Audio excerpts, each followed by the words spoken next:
चलिए, है ना। Good evening to all of you. आप लोगों का ऋषभ क्लासेस के इस ऑनलाइन पोर्टल पे बहुत बहुत स्वागत है। जहाँ से हम लोग पिछले बार स्टॉप किए थे, वहाँ से हम लोग आज नए जोश और नए उमंग के साथ आज हम लोग शुरू करेंगे। तो आज हम लोग पढ़ेंगे विद्यार्थी प्रीपोजिशन के बारे में, है ना। प्रीपोजिशन जैसा पिछले क्लास में हमने पढ़ा था कि प्रीपोजिशन जो है आपका एक क्या है, संबंध बताता है नॉन और प्रोनाउन का किसी दूसरे के साथ, है ना। तो उसी में हमने बहुत सारा प्रोनाउन का प्रीपोजिशन का हमने लिस्ट बताया था। तो पिछले क्लास में हम लोगों ने पढ़ा था ऐड के बारे में, ठीक है। तो आज हम लोग पढ़ेंगे एवॉर्ड के बारे में कि यूज ऑफ एवॉर्ड, मतलब कि प्रीपोजिशन का में एवॉर्ड का यूज हम किस तरीके से कर सकते हैं। तो इसके कई सारे यूजेज हैं, है ना। पहला हम लोग पढ़ेंगे कि nearest of some kind. Nearest of some kind का मतलब यह हुआ कि एवॉर्ड का यूज जो है किसी से, सम मतलब किसी से जो है ना, संबंध बताने के लिए, उसके जो है भाव को जो है ना, बताने के लिए जो है उससे क्या मतलब उसका संबंध है ना, उसके बारे में कुछ बताना रहेगा, ठीक है। तो कहता है कि के संबंध में या के बारे में, डैट मीन्स बोलते हैं ना कि कंसर्न करने की कोशिश कीजिए आप किसी से, है ना, उससे जो है बात विचार को आगे बढ़ाइए। तो एग्जाम्पल के रूप में हम लोग देखेंगे कैसे चीजों को यूज किया था, एवॉर्ड को कैसे हम लोग यूज करेंगे। फर्स्ट ऑफ ऑल एग्जाम्पल है कि do you know about him.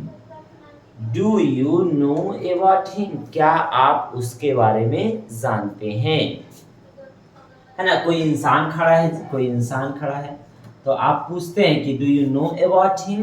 तो यहाँ पे जो है रिलेशन बताया नॉन से, है ना, यहाँ पर नॉन नहीं, सॉरी, प्रोनाउन से किसके बीच में जी, प्रोनाउन के बीच में, यस या नो।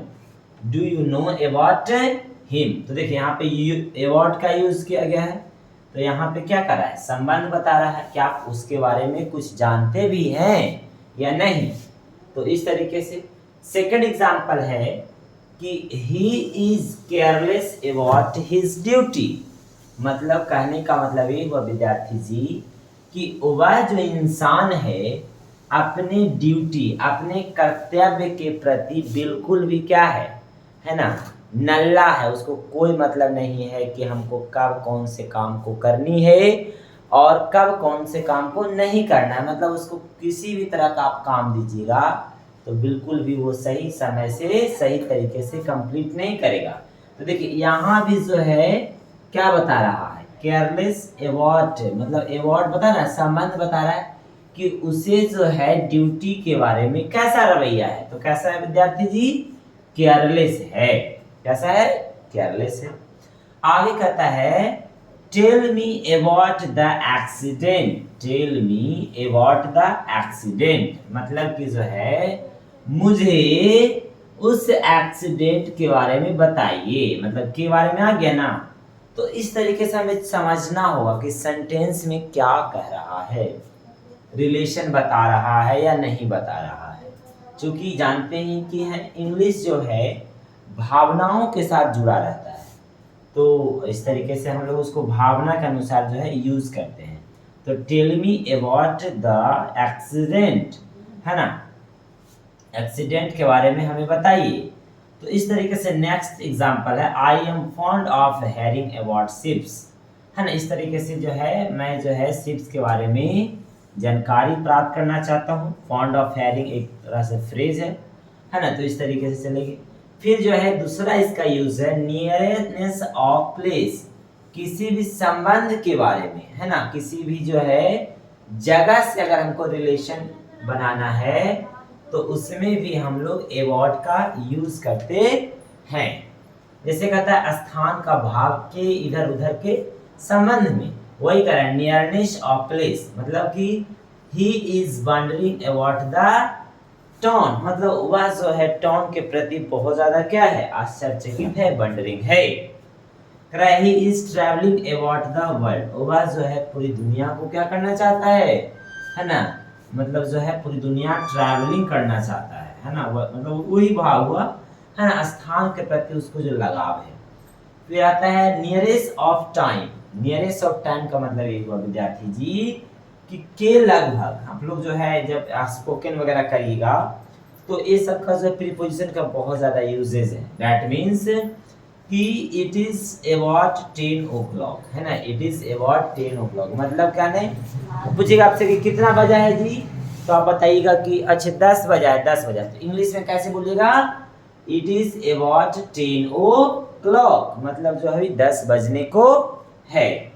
फिर दूसरा कहता है विद्यार्थी जी he arrived at about 7 o'clock, वह जो है लगभग जो है करीब करीब जो है 7 बजे क्या हो चुका है, पहुंच चुका है। He is arrived at about 7 o'clock, वह जो है लगभग 7 बजे जो है क्या कर चुका है, पहुंच चुका है। तो हमने 3 चीजों को देखा कि नियरेस्ट ऑफ सम काइंड, है ना, उसके बाद हमने पढ़ा इसका मतलब क्या हुआ जी कि के संबंध में या के बारे में, है ना, किसी चीज के बारे में अगर हमको बताना है। Do you know about English, क्या आप इंग्लिश के बारे में कुछ जानते हैं। Do you know about Asaram Bapu, क्या आप आसाराम बापू के बारे में जानते हैं। ओ वो आई नो यस मैं जानता हूँ। Tell me about the accident, tell me about that events, है ना, tell me about the parties, है ना। तो इस तरीके से जो है किसी भी चीज के बारे में होंगे, है ना। He is careless about his duty, he is careless about his son, he is careless about his future. जैसे आप लोग का अभी 10वीं का एग्जाम है, कोई लोग जनरल कंपटीशन का एग्जाम कर रहे होंगे तो बोलते हैं ना he is very careless about his future, मतलब वह अपने भविष्य के लेके दम बिल्कुल भी क्या है ना, मतलब उसको कोई मतलब नहीं है ओकरा कि कौची होगा मत जीवन में नहीं होगा।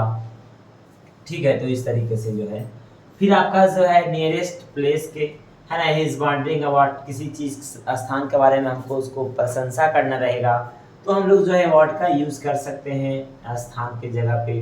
करें नियरेस्ट अबाउट टाइम, है ना, यानी कि समय के। ये देखिए यहाँ से नहीं बहुत है, ये इंपॉर्टेंट वाली है, ये दोनों इंपॉर्टेंट ज्यादा है, ये भी है लेकिन कभी कभी जो आपको देखने को मिलेगा एग्जामिनेशंस में। He is about 10 o'clock, he is about, है ना, sorry it is about 10 o'clock, it is about 7 o'clock, it is about 5 o'clock, it is about 3 o'clock, है ना। तो इस तरीके से जब आप टाइम किसी को इंग्लिश में आप बताना चाहते हैं आपसे पूछेगा, है ना, what is time, what is time, oh it is 11 o'clock, है ना, इट इज अबाउट 11 o'clock। इस तरीके से जो आप कह सकते हैं। फिर कहेगा व्हेन इट इज रिच्ड, तो कहेंगे कि ही अराइव्ड एट अबाउट 7 o'clock, वह जो है 7 बजे पहुंचा। तो इस तरीके से हमारा क्या था, यूज ऑफ अबाउट था, यानी कि अबाउट का हम लोग इस तरह से यूज कर रहे थे।